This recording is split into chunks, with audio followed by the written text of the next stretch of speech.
ishimwe cyane. Imana ishimwe kandi. Jewe nari maranye imyaka myinshi ngwaye umugongo. Uwo mugongo nta nahantu namwe ntari bwace ngo ndawivuze. Ariko shimiye Imana isa kuko nkize. Uvuze ngo wakize umugongo, urashobora kunamuka twereka ko wakize neza ata kibazo ufise. Subira wunamuke, gira gutya, nta bubabare wumva, vyose vyaheze. Simbagurika turabe. Amasi menshi ku mwami w'abami. Imana iguhezagire. Nanje ndashimira Imana narifise ugutwi kwagemwe amazi ngiye koga muri dushe. Nta ugutwi ni kumva mu bisanzwe mfunze uku ni kumva ibintu biri ku bantu bari baravuga. Mugabo ubu ndumva ndashimira Yesu yuko ankijije. Okay. Imana ishimwe. Zibira uko gutwi kwahora kumva, hama urasubiramo ivyo ndiko ndavuga. Nitwa Akizimana Frere. Nitwa Akizimana Frere. Nakize ugutwi kw'iburyo. Ndakumva cyane. Yesu Kristo niwe yankijije. Amasimes. Nari ngwaye umugongo. Nawe warugwaye umugongo? Yego, kandi ngwaye n'amaso sinashobora kuraba kwitera ndaditana cyangwa ndayibona aho nciye hose. Ntiwashobora no kuraba ku muco mwinshi? Oya. Umugongo warubabana imyaka ingahe? Nari maze imyaka 2 kubera ko bw'akazi kenshi sinashobora kunama sinaheka umwana. Ntiwashobora guheka umwana, ntiwashobora kunama? Oya. None urashobora kunama? Yego. Bitwereke. Nta bubabare wumva? Oya. Vyaheze? Yego. Vyaheze inyuma y'amasengesho? Yego. Urashobora kuraba ku muco? Amasi menshi ku mwami w'abantu. Haleluya! Haleluya! Ni mumpera Imana amasi tumya nkira. Jewe nari umuntu umugongo wari waranyishe, ariko Imana irankijije. Numva umenga ariko adusengera ibinyanya ngaha nyene, hama nunamye nkuko birakunda. Amaso yari yaranyishe, Imana ihabwa icubahiro. Urashobora kunama neza? Nukuri birakunda. Subira kandi.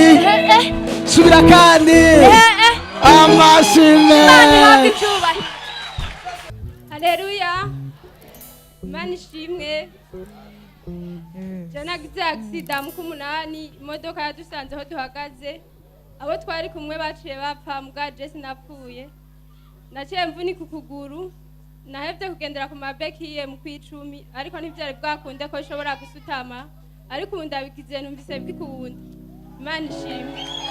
Bikore turabe. Subira uduge kandi. Subira kandi. Subira uduge kandi. Amasi menshi.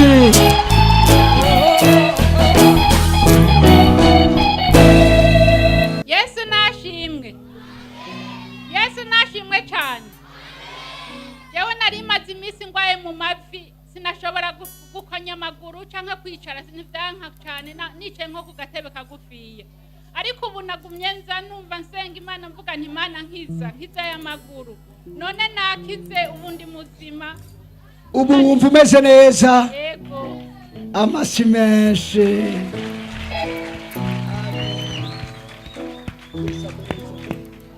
Haleluya! Imana ihabwa icyubahiro. Je nanje nari maze iminsi nk'amezi nk'atanu mbabara umugongo, ariko nagiye mbona Imana ingirira neza.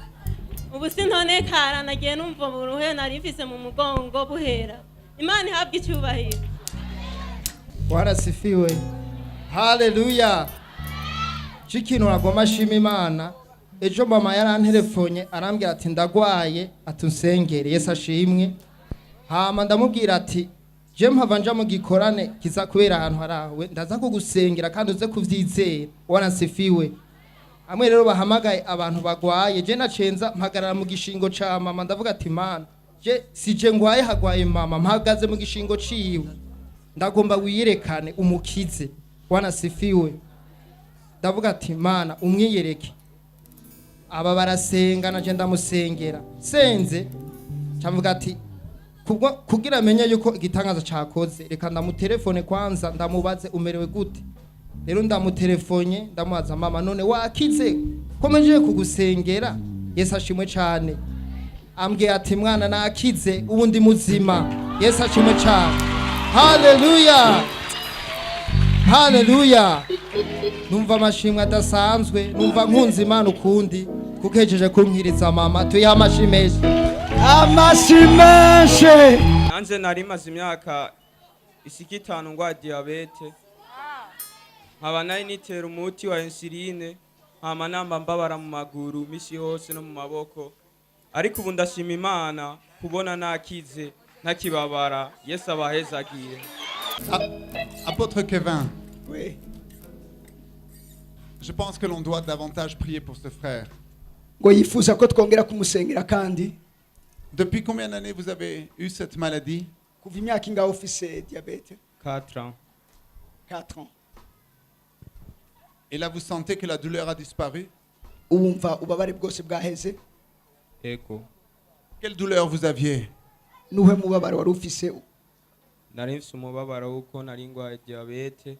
Nari mfise ukungene nanje niyegereza abandi. Nahora mbona ko nobigirwa inyuma. Oya mu mubiri wari wumva umeze gute n'ubuhebu? Misi yose nama mbabara kandi nkamanitera insuline bikambabaza cyane. Oya uyu munsi wari umeze gute kugira ubwo wumve ubwo babare buheze muri wewe?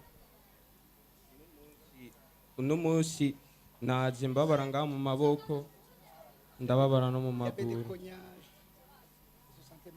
Amen. Amen. Étendez vos mains vers Mutumbereze ibiganza byanyu ino twongere tumusengere. Tournez-vous vers moi.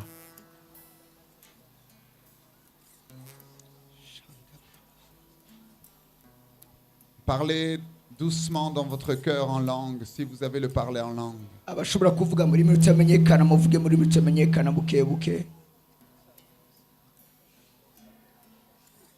Parfaite guérison.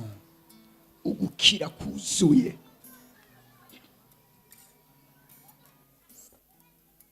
Parfait équilibre. Ugukira kuzuye. Parfaite restauration. Ukongera kunagurwa kuzuye. Quelle que soit l'origine de ce désordre, Ico vyoba vyaravuye ko vyose je le détruis maintenant. Ndabisambuye mu izina rya Yesu. Dans le nom de Jésus-Christ. Mu izina rya Yesu. Dans le nom de Jésus-Christ. Mu izina rya Yesu. Si vous êtes dans cette foule, nimba muri no mugwa abantu et que vous avez également un problème de diabète, ukaba ufise ikibazo ca diabete, levez vos mains. La percée que ce frère a eue, ico uno mwene data yakiriye, l'onction qui a été libérée dans sa vie amavuta yakiriye mu pour buzima le guérir du diabète kugira ngo ashobore gukira est diabete, disponible pour vous. ari disponible ku bwanyu, Elle est là présente. ari ngaha ku bwanyu.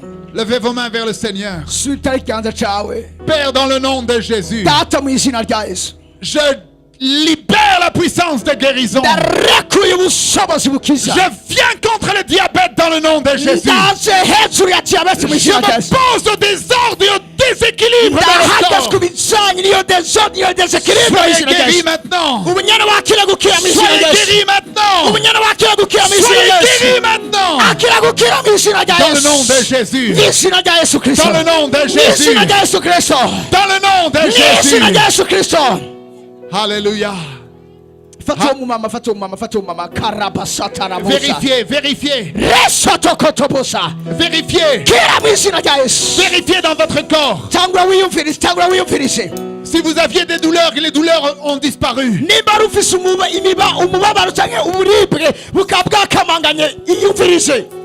Maintenant, dans le nom de Jésus. Ubunyana mu izina rya Yesu. Oh, alléluia. Alléluia, Jésus. Oh, alléluia. Vous savez, le Saint-Esprit travaille par vagues.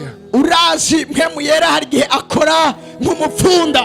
Et lorsque j'ai entendu le témoignage de ce frère, igihe numvise intayi no mon mwene data esprit a été remué. ako kanya umutima wanje Qu'une wavutse vague de l'Esprit de Dieu venait d'être libérée. numvise umupfunda w'agakiza wo gukira indwara Vous êtes guéris du diabète. uyu mwanya murakiye gukira Le diyabete mw'izina rya Yesu. déséquilibre dans votre organisme est brisé. udutakaza ingoma z'umubiri wawe biragiye mu izina rya Quels que Yesu. soient les liens, uko vyemeze quelle que kose soit l'origine, ivyo vyo vyari bihagaze ko vyose vous êtes guéris. mwakize Vous êtes restaurés. murabaye restore. Si vous sentez une différence dans votre corps, nimba wumva hari icyahindutse venez sur le côté. genda mubwire ababaye Venez donner hari votre icyabaye. témoignage. Venez donner votre témoignage. nimba hari icyabaye Alléluia. ugende ubwire baryo babijejwe udusigire Hallelujah. ntayo ikibaye. Gloire à Jésus. Oh, Gloire à Jésus. Que Dieu vous bénisse. imana iguhezagire. ntimwibagire gusangiza abandi mu kugira partage no gufyonda ahanditswe like hama no gufyonda ahanditse subscribe mu kwiyabonesha muri umugisha rwose.